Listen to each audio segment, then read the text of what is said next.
싶지 않습니다. 네, 약하고 싶지 않습니다 하는 말씀의 제목으로 함께 은혜를 나누겠습니다. 지난 겨울 성경학교 유아유치의 가정들이 한자리에서 정말 즐거운 시간들을 보냈습니다.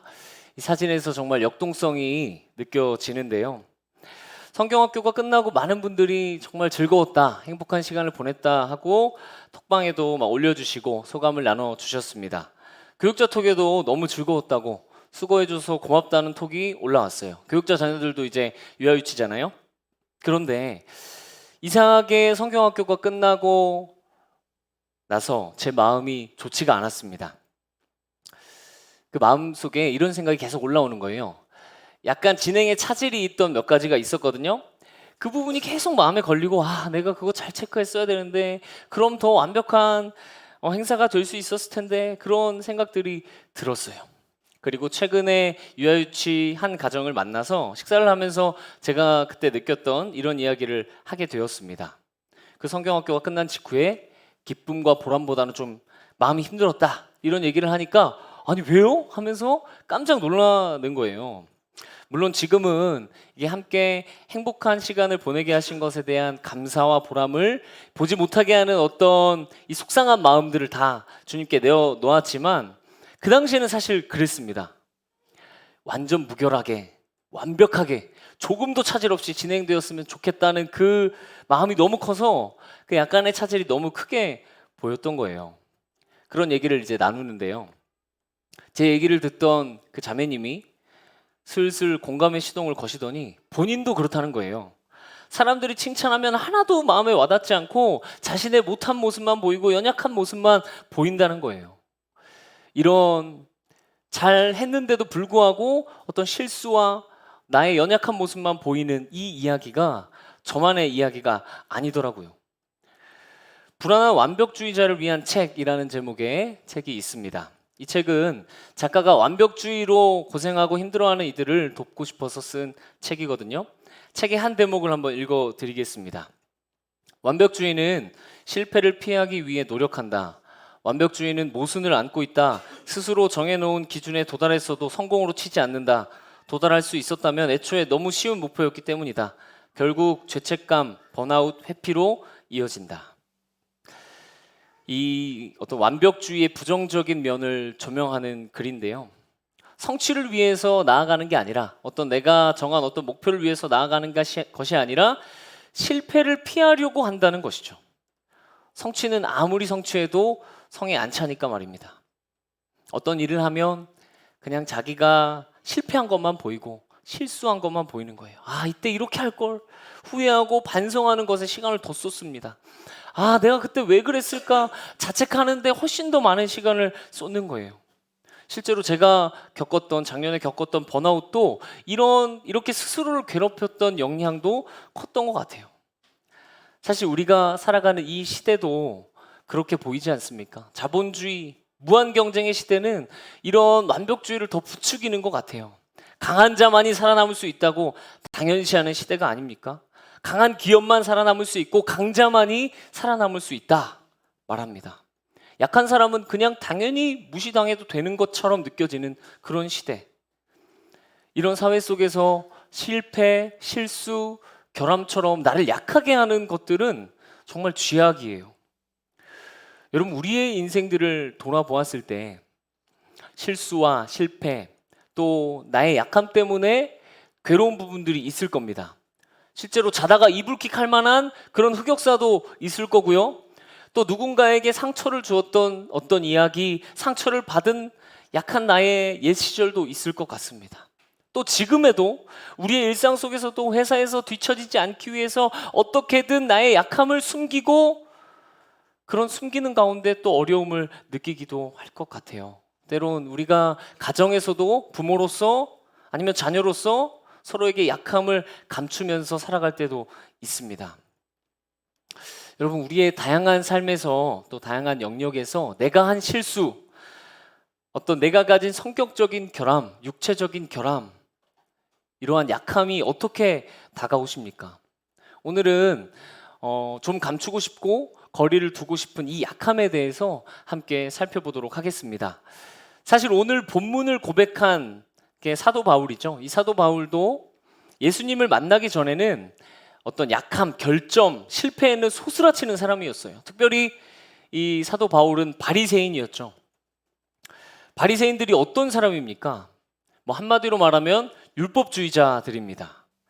율법을 완벽하게 지키는 것을 통해서 하나님 앞에 구원받을 수 있다고 생각했던 자들이었습니다. 신약 신학을 연구하는 학자로 저명한 예레미야스도 예수님이 무엇보다 바리새인들을 가장 신랄하게 비판했다고 말해요. 바리새인들이 주장하는 이 어떤 율법을 완전하게 지켜서 이 공적을 통해서 구원할 수 있다, 이러한 그들의 생각을 예수님이 가장 신랄하게 비판하셨다고 말합니다. 그들은 정말 완벽하게 살면, 완벽하게 율법 지키면 구원받을 수 있을 거라 생각했어요. 또 율법을 완벽하게 지켜서 공적을 쌓아 놓으면 구원에 도움이 될 거라고 생각했어요. 그래서 최선을 다해서 율법을 지켰습니다. 악착같이 율법을 지켰어요. 그리고 정말 그들의 삶은 좋아 보였습니다. 성공적인 것 같았습니다. 누군가에게는 존경을 얻기도 했습니다. 그런데 예수님은 그 바리새인에게 이렇게 말씀하세요. 마태복음 23장 27절입니다. 같이 읽겠습니다. 시작. 화 있을진저 외식하는 서기관들과 바리새인들이여, 회칠한 무덤 같으니 겉으로는 아름답게 보이나 그 안에는 죽은 사람의 뼈와 모든 더러운 것이 가득하도다. 예수님은 이들을 보면서 회칠한 무덤과 같다고 말씀하셨어요. 당시 유대 사회에서는 무덤에 회칠을 하는 관습이 있었습니다. 이 석회를 무덤에 칠해서요, 사람들 눈에 잘 띄게 하는 거예요. 그래서 부정한 거 가까이 가면 안 되니까 잘 피해서 가라고 회칠을 했어요.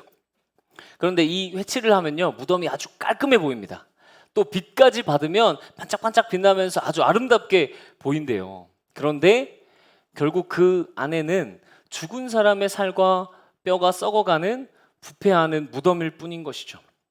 그들의 겉모습은 완벽하고 준수한 모습으로 보이고 싶어 했으나 그들의 내면은 죽음과 더러운 것으로 가득했다고 하는 것입니다.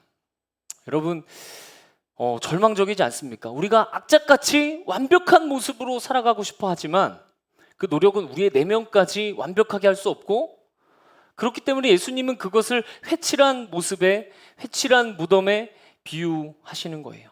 굉장히 번지르르해 보이지만 너의 내면은 죽었다. 실제로 약함이 없는 완벽함, 이것을 추구한다는 것은요, 스스로 힘든 삶을 선택하는 것과 같습니다. 글귀 하나를 읽어드릴게요. 지금 하고 있는 일을 거의 즐기지 못할 확률이 높다. 늘 스스로를 질책하기 때문에 당신이 하는 일은 매번 스트레스를 유발할 것이다. 어떤 결과가 나와도 만족하지 못하기 때문에 막상 일을 끝내고 실망할 것이다.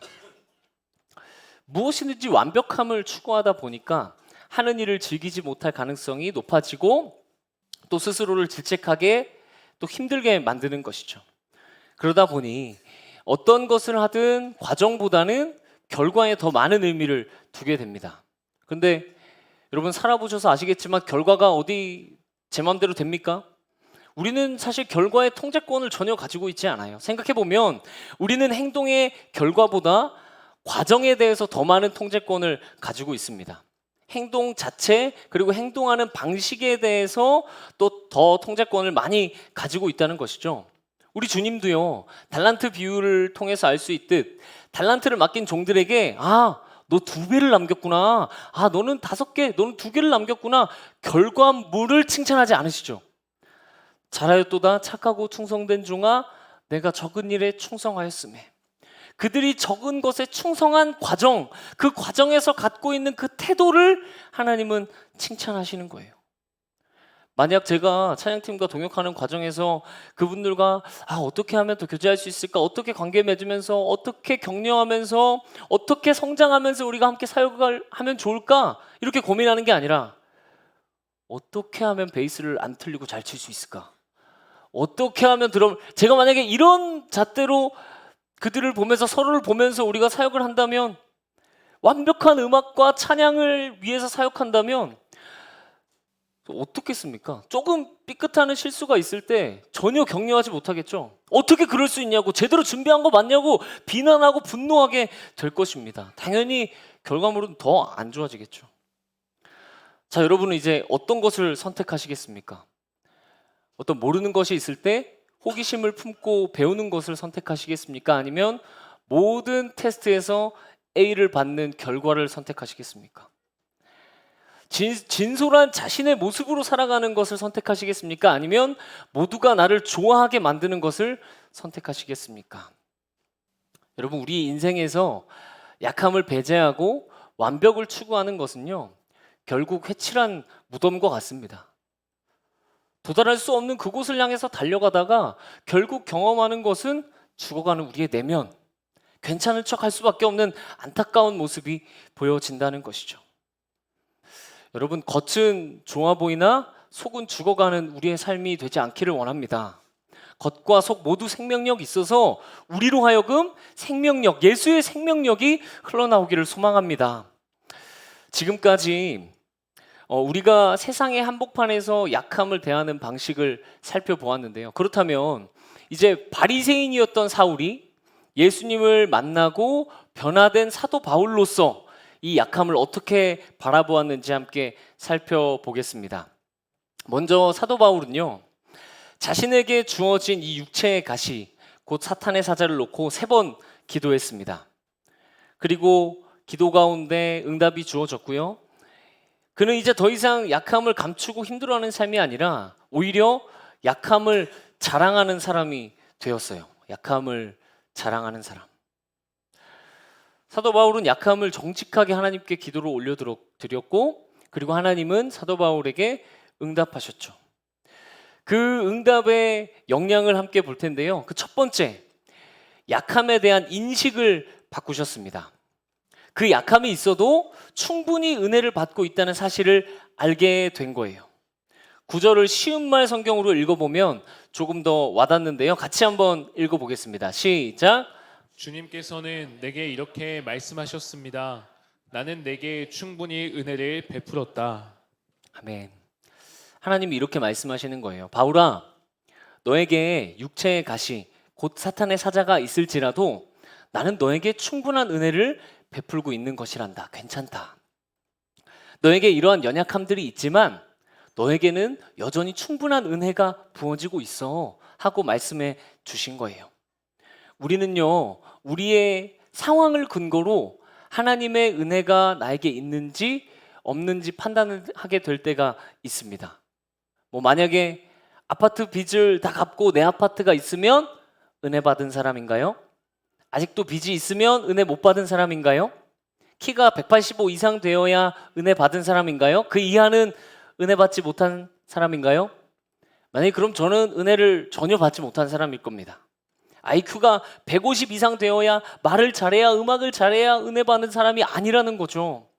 지금 없는 무언가가 해소되고 괜찮아진 것이 은혜가 아니라 이미 지금 우리가 은혜로 여기까지 왔다는 것이고 계속해서 은혜로 우리를 인도하시겠다는 것입니다. 조금 바꾸어 말하면 그 결함이 있어도 그 약함이 있어도 괜찮아. 조금 부족해도 괜찮아 하고 하나님이 말씀하시는 것입니다. 여러분, 우리의 삶에 주어지는 약함이 어떻게 다가오시나요? 그 어려움과 약함을 마주했을 때 아무도 하나님도 나를 돌봐주지 않는다고 생각하시진 않습니까? 그러나 전혀 그렇지 않습니다. 우리에게 충분한 은혜가 지금도 부어지고 있습니다. 우리에게 주어진 그 약함만 가만히 들여다볼 필요가 없어요. 이미 우리에게 주어진 은혜가 있으니까 말입니다. 오늘 이 말씀을 붙들고 여전히 부어지고 있는 은혜를 보시고 또 우리에게 부어질 은혜를 바라보는 우리가 되기를 소망합니다. 두 번째는 예수님의 능력이 약한 데에서 온전하여진다는 것입니다. 우리 9절도 같이 한번 읽겠습니다. 시작. 나에게 이르시기를 내 은혜가 내게 족하도다. 이는 내 능력이 약한 데서 온전하여 짐이라 하신지라. 아멘. 예수님의 능력이 약한 데에서 온전하여진다고 말씀하세요. 여러분, 이 사도 바울의 고백이 어떻게 들리시나요? 낭만적인 어떤 이야기처럼 들리시나요? 아니면 그냥 당연히 성경에 하는 얘기처럼 들려지시나요? 사실 사도 바울은요, 이 약함을 드러내면 상당히 불리해지는 상황에 처해 있습니다. 사도 바울의 안티 세력들이 있었잖아요. 계속해서 사도권을 의심했어요. 강한 모습만 보여도 모자른 상황이었습니다. 그들에게 책 잡히지 않으려면 부단히 애쓰고 노력해야 했어요. 그가 단순히 낭만적인 어떤 이야기로 할 수 있는 말이 아니었습니다. 그는 정말로 약함이 온전하여 진다는 것을 믿었고, 약함이 능력이라는 것을 믿었고, 정말로 실행했습니다. 그러므로 도리어 크게 기뻐함으로 나의 여러 약한 것들에 대하여 자랑하리니. 게다가 그냥 실행하는 게 아니라 자랑까지 했어요.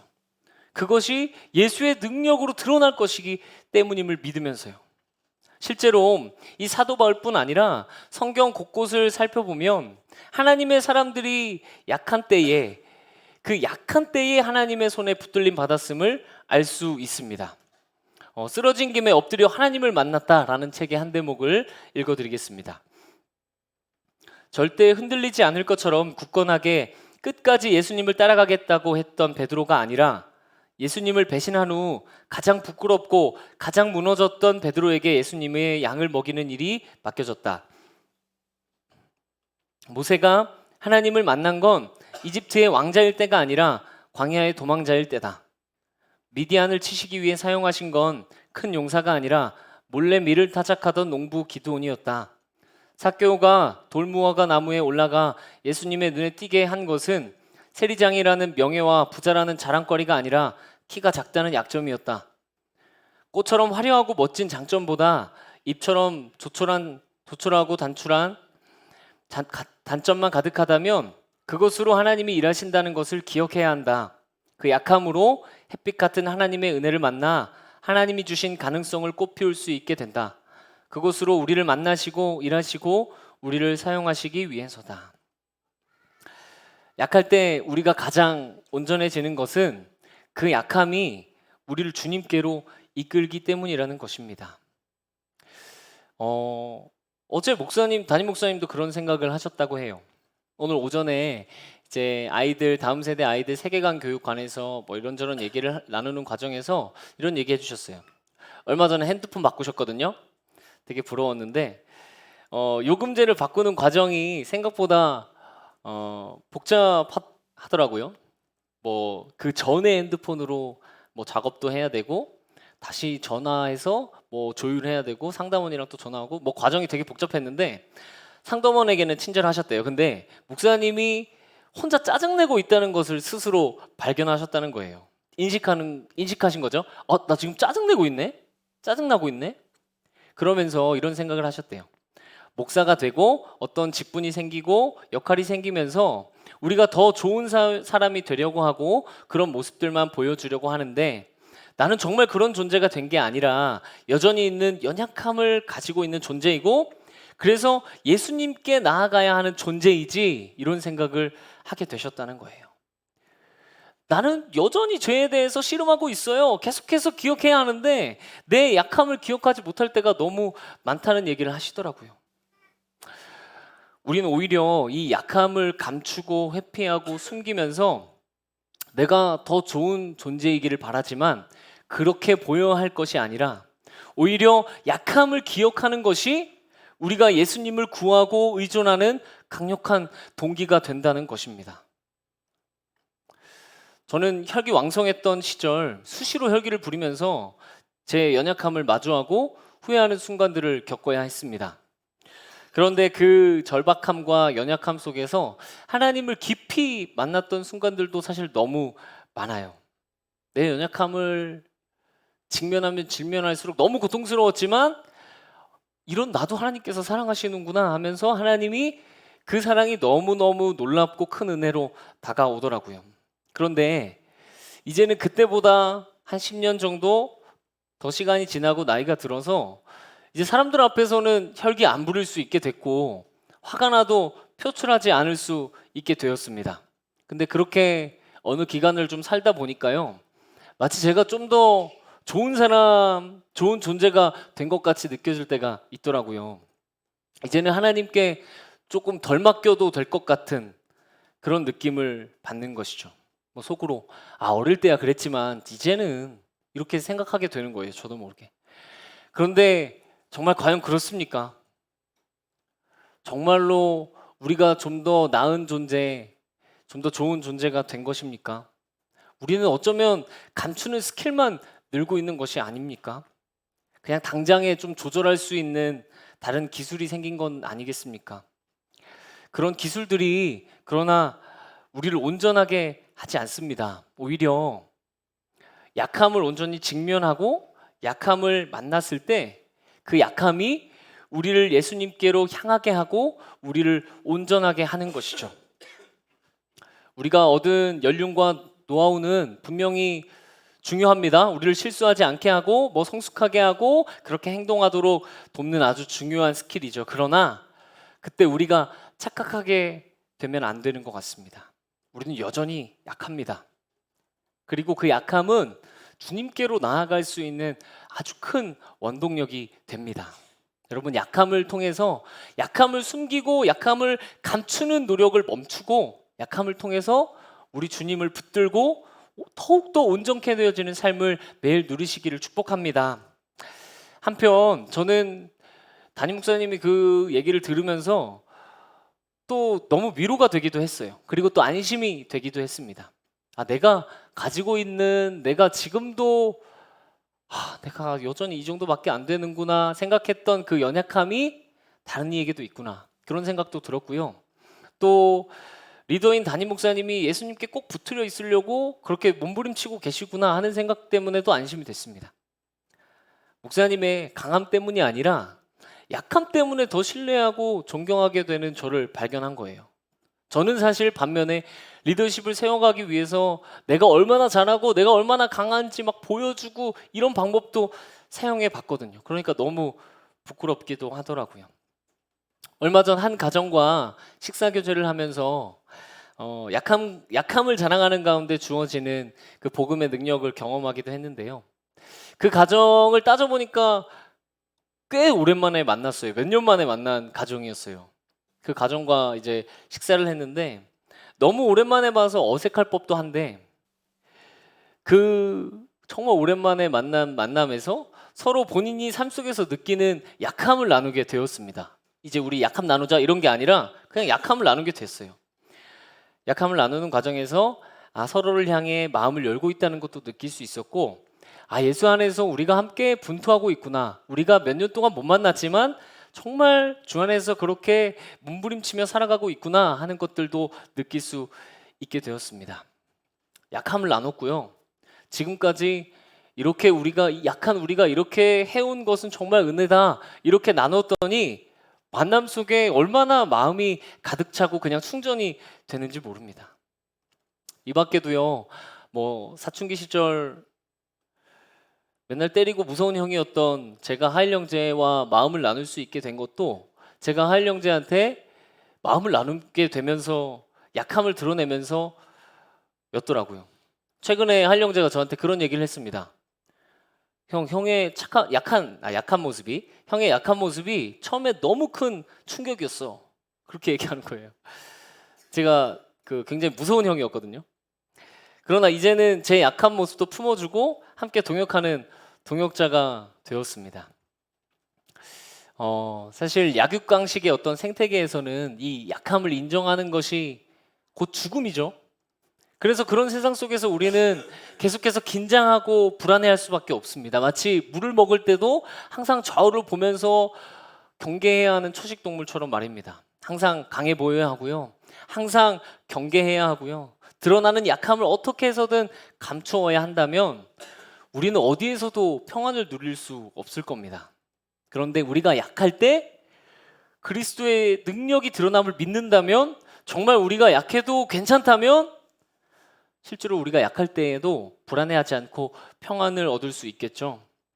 최근 뇌과학의 발달로 인해서 어떨 때 우리의 뇌가 창의력과 어떤 몰입 능력이 100% 발휘되는가에 대한 이런 연구 결과들이 나오고 있는데, 바로 뇌파가 어떤 뇌파가 방출될 때냐면 세타파라는 뇌파가 방출될 때라고 합니다. 그런데 이 세타파는요, 약간 졸릴 때처럼 완전히 몸이 이완된 상태에서 방출된대요. 긴장하고 불안한 상태에서 강해져야 돼. 나 이제 더 좋은 아이디어 내야 돼. 더 창의적인 것을 내놔야 돼. 막 이렇게 압박하는 상태에서는 이러한 뇌파가 나올 수 없다는 거예요. 여러분, 우리의 뇌마저도 우리의 약함을 괜찮다고 여기는 그 이완된 상태일 때 창의적인 생각과 통찰을 내놓는다는 것입니다. 그런데 이 설교를 준비하면서 이 시점에서 약함을 나누다가 곁길로 빠진 경험도 잠깐 생각이 났습니다. 이게 약함이 잘못 얘기하다 보면 슬픈 배틀이 되더라고요. 제가 약함을 나누는 것을 좀 오해할 때 아주 자주 그랬던 것 같아요. 슬픈 배틀로 만드는 거예요. 처음에는 연약함을 나누는 것 같습니다. 내가 이렇게 힘들었고 내가 이런 적도 있어. 갑자기 얘기하다가 누가 탁 치고 들어와. 에이, 뭐 그런 걸 가지고 그래. 나는 이랬던 적도 있어. 에이, 뭐 그거 가지고 그래. 난 이랬던 적도 있어. 내가 더 힘들었어. 막 그 힘든 배틀, 슬픈 배틀이 막 이어지다가 이야기가 미궁 속으로 빠져들어가는 것이죠. 제가 사공형 형제랑 이 슬픈 배틀을 참 많이 했던 것 같습니다. 어쨌든요, 여러분, 이 주 안에서 약함을 나누는 것은 우리를 하나 되게 하고 우리가 위로받게 하는 것 같습니다. 그리고 약함은 우리의 리더십을 세워가기도 하고요. 공동체를 하나로 이어주고 때로는 회복시키고 때로는 우리의 잠재력을 발휘하게 하기도 합니다. 여러분, 이 약함의 능력을 붙드시기를 축복합니다. 그리고 주 안에서 이 약함의 능력을 마음껏 발휘하시고 경험하시기를 소망합니다. 말씀을 맺도록 하겠습니다. 오늘 본문을 묵상하면서요, 이 말씀의 의미를 분명히 이해하게 되었어요. 약함, 내가 그렇게 감추고 숨기면 나는 더 죽어갈 수밖에 없구나. 이 약함을 통해서 하나님의 능력이 온전하게 드러나시지. 이 약함을 통해 강하게 일하시는 복음의 능력, 또 복음의 방식이구나. 그런데도 분명 이해했는데도 본문을 묵상하는 한 1, 2주 동안, 한 2주 정도 시간 동안 정말 약해지는 상황이 닥치면 자꾸만 약함을 부인하고 싶어하는 저를 발견하게 되었습니다. 이런 거예요. 내가 약할 때 하나님이 강함 되어주시는 거 알겠는데 그냥 내가 강할 때 하나님이 강함 되어주셨으면 좋겠다. 이런 마음이 들더라고요. 약하기 싫은 거예요. 전혀 약하고 싶지가 않더라고요. 사도 바울이 새삼 대단하게 느껴졌습니다. 아니, 도대체 같은 사람인데 사도 바울은 어떻게 이럴 수 있었을까? 그러던 중에 사도 바울의 고백을 읽게 되었는데 갈라디아서 6장 14절 같이 읽겠습니다. 시작. 그러나 내게는 우리 중 예수 그리스도의 십자가 외에 결코 자랑할 것이 없으니 그리스도로 말미암아 세상이 나를 대하여 십자가에 못 박히고 내가 또한 세상을 대하여 그러하니라. 이 사도 바울은요, 정말 자기를 자랑하려는 생각이 없더라고요. 이 고백을 보면서 발견할 수 있었던 것은 저를 자랑하고 싶었던 그런 마음이었습니다. 그래서 약하지 않았으면 좋겠고 좀 강했으면 좋겠고 좀 잘했으면 좋겠고 그래서 그렇게 보여주고 싶은 마음이 있는 거예요. 하나님은 이 사도 바울의 고백을 통해 저한테 이렇게 말씀하시는 것 같았습니다. 찬영아, 너 자랑하고 싶구나. 너 강하고 능력 있다고 말하고 싶구나. 약한 것 드러내기보다 너 강한 거 말하고 싶구나. 그래서 오늘 제목을 이렇게 정했습니다. 약하고 싶지 않습니다. 여러분, 우리의 마음이십니까? 그러나 이제는 기대합니다. 나의 강함을 통해서 주님이 드러나시는 것이 아니라 나의 약함을 통해서 주의 능력이 드러나시지. 여러분에게 주어지는 그 약함 어떻게 이제 보시겠습니까? 주의 능력이 그 약함을 통해서 온전해지고 주의 강함이 드러나는 약함의 삶을 살아가는 그 신비를 누리는 우리 더세움 되기를 소망합니다. 우리 찬양하고 기도하겠습니다.